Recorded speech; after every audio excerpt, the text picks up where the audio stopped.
capo is a really handy tool that's gonna let you play all of your favorite chord progressions in open position and move them to anywhere up in a higher key on the neck. So let's say we have a chord progression like C to G, and maybe I'm singing this and it seems a little too low for me and I wanna move the key up, right? If I try to play this higher up, not really gonna work, right? So let's say I do wanna play these chords up here. That's where my capo is gonna come into play. So when I put my capo down, I wanna make sure that I'm actually getting a little bit closer to the fret side that I'm actually fretting. You want it to be closer to the fret towards the sound hole and not closer to the fret that's towards the headstock.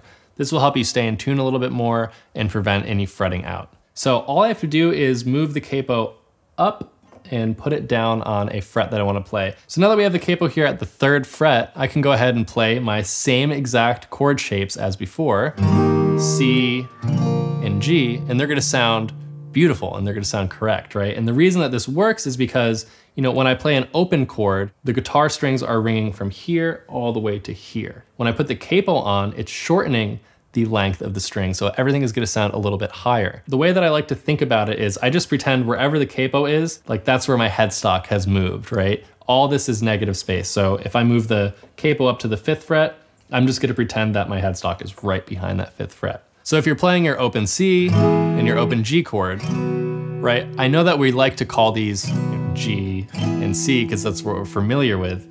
But if you're playing with another musician, maybe a piano player or something, and I say, oh, I'm playing a C chord here, it's actually not gonna sound as a C chord because the lowest note that I'm playing here is actually an E. So this would actually mean I'm playing an E major, right? And on my G shape, the lowest note here is actually a B. So that means I'm playing a B major chord.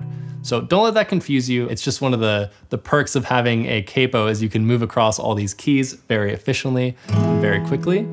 A few more things I want you to pay attention to. If your capo goes onto the fretboard, you might find that your guitar goes out of tune. So if you have a performance, whenever I put the capo on, I always tune up with the capo on to make sure that I'm in tune. Also, if your capo is higher up on the fretboard and you have slightly bigger hands like I do, you're gonna notice that it kind of takes up a little too much room and sometimes it gets uncomfortable. Like I can't really play the C chord right now because my knuckle's hitting the capo. So what I do to remedy that is I just angle the capo at a downward angle to actually allow more room for my hand to get in there.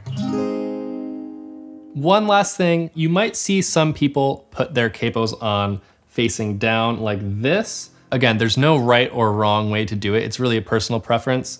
Me personally, I like to put it on from the bottom just because if I'm at a show and I have to quickly change keys, it's just easier for me to adjust it like with my right hand. But again, totally up to you. There's no right or wrong. The capo is a great way to use chord shapes that you're already familiar with and unlock new chords by playing in higher keys or lower keys simply by moving the capo up or down on your guitar neck.